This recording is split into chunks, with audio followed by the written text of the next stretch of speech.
My name's Tegan, I'm 28 years old, I'm a teacher and I was recently diagnosed with endometriosis.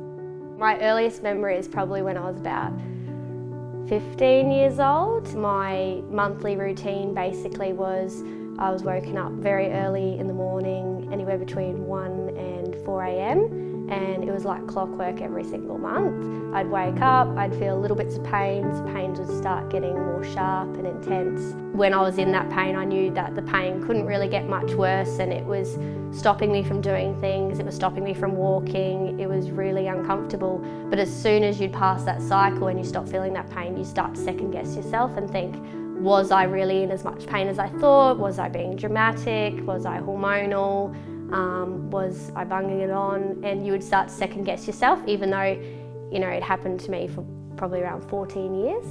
I still second guess myself, and even now, I'm starting to second guess myself, even though I know I've got endometriosis, I know there's a chance that it's grown back.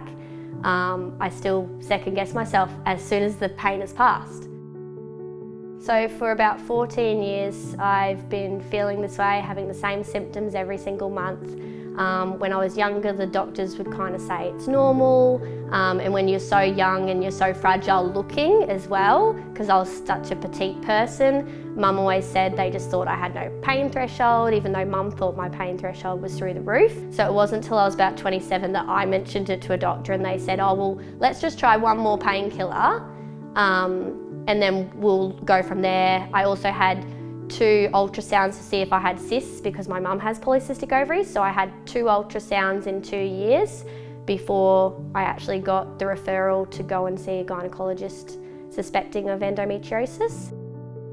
2 years ago it started to affect my work, so at lunchtime, because I would be holding the pain in the best I could, and while I was feeling lightheaded and just really struggling with the pain, I would get through the morning session of teaching, and then at lunchtime I would walk into my communal kind of staff room. We have PLT rooms, so it's just the people in our year level that sit in there, and I would lie on the floor with a heat pack, have my painkillers, and I would just curl up and I would sit there. And I wouldn't always cry because sometimes when you're in so much pain you can't cry. And then there was one day which was probably the worst day ever.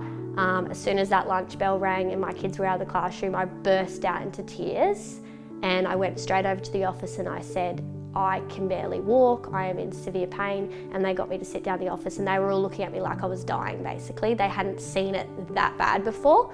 And we actually had to call my mum to come and get me because my legs were shaking so much from the pain that I could not drive, could not walk. So then I, went and saw the gynaecologist and I gave her all my symptoms, and she said she would be more stunned if when they did a laparoscopy they didn't find endometriosis. So then she booked me in for my surgery only a couple of weeks later, and I remember lying on the bed. They were about to wheel me in for my surgery and I started crying, and I thought it was because I don't like needles and I don't like things like that. But when I really thought about it deeper, I was crying because I was so scared they weren't going to find anything and there'd be no reason whatsoever for me to be in that much amount of pain, and maybe I'm not as tough as I think I am when it comes to pain. And I was second guessing myself that whole time that I was lying there. And then my gynaecologist came in and she said to me it was really bad, it was everywhere.